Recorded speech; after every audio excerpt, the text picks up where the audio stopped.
Comment করেছিলে যে তোমাদের টোটোটা কি শো দেখানোর জন্য সারাদিন তো বাড়িতেই পড়ে থাকে।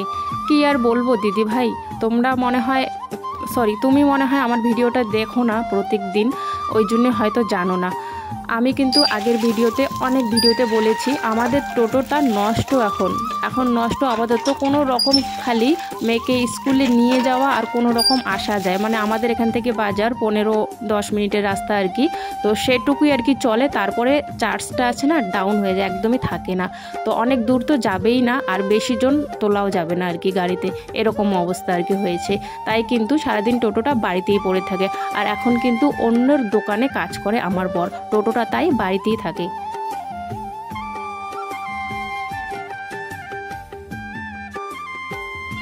আর এই মুহূর্তে না টোটোটা ঠিক করতে আমরা পারছি না। টোটোটা যদি ব্যাটারি কেনা হয় না, ব্যাটারি কিনতে গেলে অনেক টাকা লাগে, তাই এই মুহূর্তে আমাদের দ্বারা সম্ভব না। তাই কিন্তু টোটোটা না ঠিক করে মানুষের দোকানে আর কি কাজ করছে আমার বর, আর টোটোটা তাই কিন্তু বাড়িতেই পড়ে থাকে।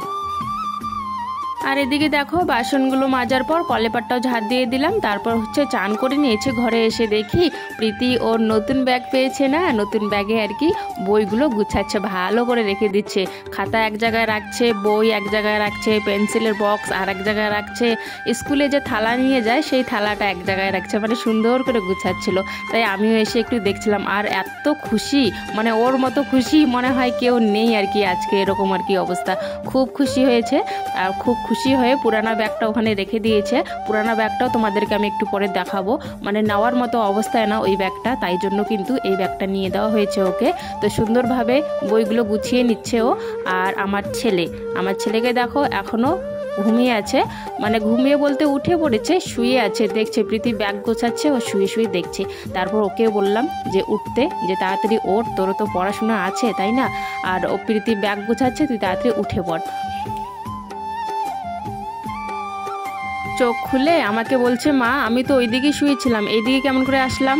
মানে ঘুমে ওইদিকেই শুয়েছিল, অন্য সাইডে আর কি মাথা ওর হয়ে আছে, পা এক সাইডে মাথা এক সাইডে হয়ে আছে। ওর ঘুমে কোথার থেকে কোথায় চলে যায় ওর নিজেও জানে না। তারপরে আমাকে জিজ্ঞাসা করছে, এই যে দেখো ব্যাগটা দেখো, একদম উপরের চেনটাও নষ্ট হয়ে গেছে, কোনো রকম চেনগুলো, বড় চেনগুলো ঠিক আছে, আর ঘাড়ে নেওয়ার যে জায়গাটা করে দেখো দুটো ছিঁড়ে গেছে। আমি সেলাইও করেছিলাম, ভালো করে সেলাই করেছি, তবে সেলাইটা করে না টেকে না, আবার বারবার না ছিঁড়ে যায়, তাই ভাবলাম একটা নতুন ব্যাগ কিনে দিই। আর একজন দিদিভাই কমেন্ট করেছিলে যে সারাদিন অভাব অভাব অভাব, সারাদিন শুধু অভাব অভাব অভাব বলো। তো দিদিভাই দেখো, আমাদের গরিবের সংসারে যেরকম আর কি অবস্থা, যেরকম আমরা পরিস্থিতিতে আছি, যেরকম খাওয়া দাওয়া করি, যেরকম চাল চলন, সবটাই তো তোমাদের সাথে এইভাবেই শেয়ার করব না। এখন আমাদের যেরকম অবস্থা, তাই আমি সেরকমই কিন্তু তোমাদের সাথে শেয়ার করছি। আর এখন দেখো আমাদের মাটির ঘর, আমরা এদিকে 3 বেলা ভালো করে সবজি দিয়ে খেতে পারি না, আর তোমাদেরকে এদিকে আমি বড়লোকি চাল দেখাবো, তাহলে কি তোমাদের ভালো লাগবে বলো? কোনোটাই কিন্তু ভালো লাগবে না। তাই কিন্তু অতিরিক্ত কোনোটাই ভালো না, কিন্তু আমি অতিরিক্ত কোনোটাই দেখাচ্ছি না। আমাদের যেরকম সাধারণ মানে অবস্থা, সেরকমই কিন্তু আমি দেখাচ্ছি। খাওয়া দাওয়া, আমাদের ঘর বাড়ি সবই কিন্তু যেরকম অরিজিনাল, যেটাকে বলে অরিজিনাল, সেটাই কিন্তু তোমাদের আর কি সামনে আমি তুলে ধরছি। ওইদিকে দেখো প্রীতির ব্যাগটা গোছানো হয়ে গেছে, আর আমি রান্নাঘরে একটু চা বানিয়ে খেয়ে নিলাম। তারপর হচ্ছে প্রীতিকে এখন রেডি করে দিচ্ছে, ও চান করে নিচ্ছে, ড্রেস পরে নিয়েছে, কিন্তু চুলটা আর কি আমি আছড়িয়ে দিচ্ছি। আর আজকে যখন ভয়েসটা দিচ্ছিলাম তখন মানে একদিক দিয়ে হাঁস ডাকছে, হাঁস আওয়াজ করছে, একদিক দিয়ে মুরগি আওয়াজ করছে, মানে কি করব। আর মানে ওই রকম অবস্থায় আমি বুঝতে পারছি না, বারবার হাঁসকে খেদাচ্ছি বাড়ির থেকে, তাও বারবার এসে চিল্লাচ্ছে, আর বাড়ির পিছন সাইডে একটা মুরগি চিল্লাচ্ছে, দেখো তো। তাও এরকম করে আর কি অনেক আর কি থামে আর কি একটু পরপর আর কি ভয়েসগুলো দিচ্ছি। আর হচ্ছে একজন দিদিভাই কমেন্ট করেছিলে যে তুমি ভয়েস কোন অ্যাপ দিয়ে দাও, এডিট কোন অ্যাপ দিয়ে করো? তো আমি ইনশর্ট দিয়ে এডিট করি, ইনশর্টটা আমার কাছে খুব সোজা লাগে। তাই দেখো দুজনকে রেডি করিয়ে খাওয়া দাওয়া, ভাত খাইয়ে দিয়েছি। প্রীতম বললো যে খাবে না, তাই প্রীতম খায়নি, আর প্রীতিকে খাইয়ে স্কুলে পাঠিয়ে দিলাম দুজনকে।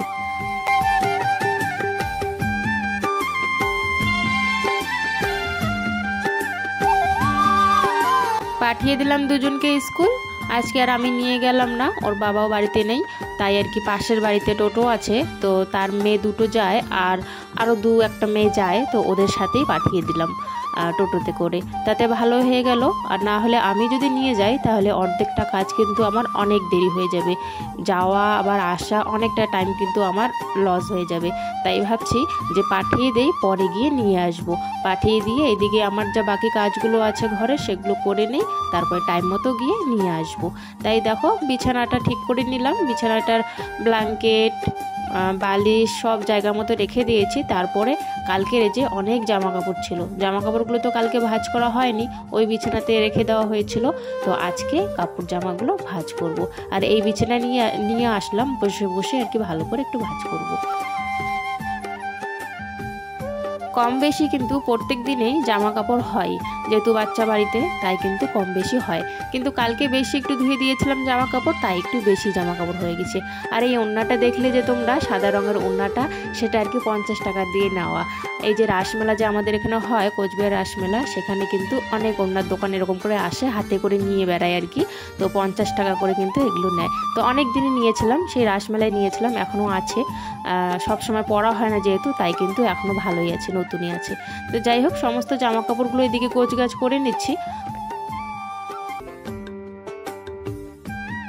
যখনই আমি ভিডিও করি না তখনই কিন্তু আমি ঘরের লাইটগুলো জ্বালিয়ে দিই, যদিও বা অতটাও আলো না, লাইটের অতটাও সেরকম আলো নেই, তবে যতটুকু আলো হয় ভালো হয়, তাই কিন্তু লাইটগুলো আমি সবসময় জ্বালিয়ে দিই। আর জানলার কাছে গিয়ে ওই জন্য বসে কিন্তু আমি ভালো করে জামা কাপড়গুলো ভাঁজ করছি, যাতে তোমাদেরও দেখতে ভালো লাগে, ভিডিওটাও ভালো হয় দেখতে, তাই কিন্তু এরকম করি আর কি।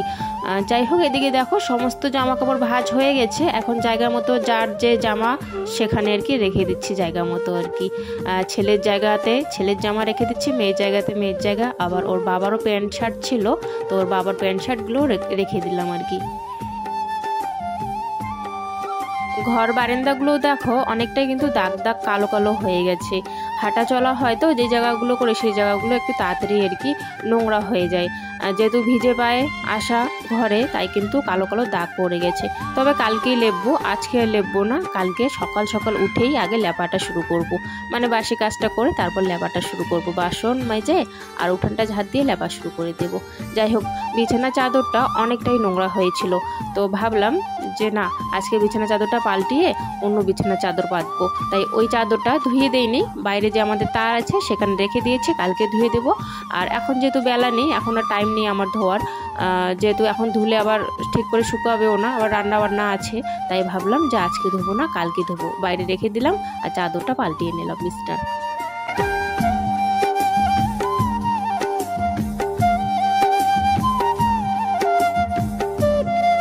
সকালবেলা ভাত রান্না করেছি, কিন্তু সবজি কিন্তু রান্না করিনি। আলু সিদ্ধ ভাত দিয়ে খাইয়ে স্কুল পাঠিয়েছি, তো তাই এখন সবজিটা তো রান্না করতে হবে, তারপরে আবার স্কুলে যেতে হবে, আনতে যেতেও হবে, তাই আর কি এখন সবজিটা বসিয়ে দেবো। যারা এখনও আমার ব্লগটা দেখছো তাদেরকে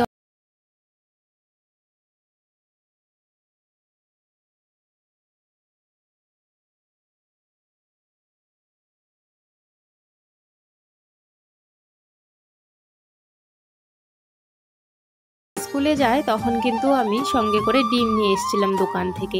হাঁসের ডিম কিন্তু আমাদের আছে, তবু আমি ব্রয়লার ডিম আর কি নিয়ে এসেছি দোকান থেকে। কেন বলতো, হাঁসের ডিম যে আমি খাই না, ওই জন্য আর কি ভাবলাম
হয়ে গেছে তাই নিয়ে আসলাম আমারগুলো। আর দুজনের কোথায়, বিথি তো নেই, প্রীতমের আর কি আছে, ওটা পরে আনতে হবে শুকিয়ে গেলে। এইদিকে রান্নাবান্না করতে স্কুলের টাইমও হয়ে গেছিলো, তাই ওকে সাথে করে নিয়ে প্রীতির স্কুলে আগে চলে যাই, তারপর হচ্ছে প্রীতিকে নিয়ে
ধুলো ধুলো হয়ে গেছে, তাই আর কি ভাবছি যে না এখন ধুয়ে দেই। এখন কিন্তু ওই 4টা কি এরকমই বাজে, হ্যাঁ 4টা কি 4:30 বাজে, তো এখন ধুয়ে দেই। শার্টগুলো তো শুকিয়ে যাবে, আমি কনফার্ম শার্ট শুকাবেই, কিন্তু এই ওই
আর বেলা নেই, তাই কিন্তু আর বাইরে নিয়ে গেলাম না। এখানে যে আমাদের উঠানে যে তারটা আছে সেই তারের মধ্যে আর কি মেলে দিলাম। যা শুকাবে এখানে হালকা ফুলকা এখানেই শুকিয়ে যাবে, আর তা নাহলে বারান্দা তার আছে সেখানে আমি রাতে মেলে দেব।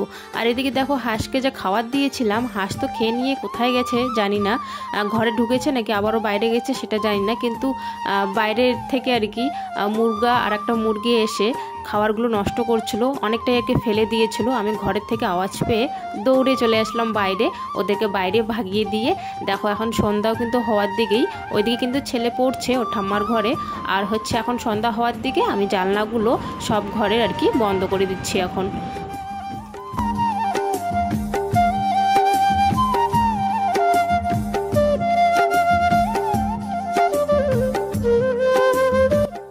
সকাল থেকে সন্ধ্যা অবধি আমার ডিউটি এরকম করে চলতেই থাকে প্রত্যেকটা দিন, সব সময় এরকমই ডিউটি চলতেই থাকে আমার।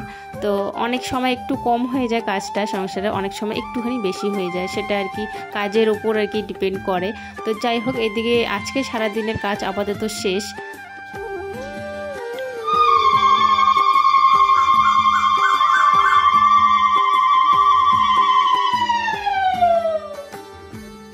আমার যে ননাসের মেয়েটা আছে সে কিন্তু সন্ধ্যাবাতিটা দিচ্ছে। এটা হচ্ছে আমাদের ঠাকুর ঘর, যে একজন কমেন্ট করেছিলে যে ঠাকুর ঘর বা মন্দির নেই, তো এটা হচ্ছে আমাদের ঠাকুর ঘর, ছোটো মোটো ঠাকুর ঘর একটা, খুব সুন্দর আর কি। বারান্দার লাইটটা আমি জ্বালাইনি, তারপর কিন্তু গিয়ে বারান্দার লাইটটাও জ্বালিয়ে দিলাম। এখন তুলসী তলায়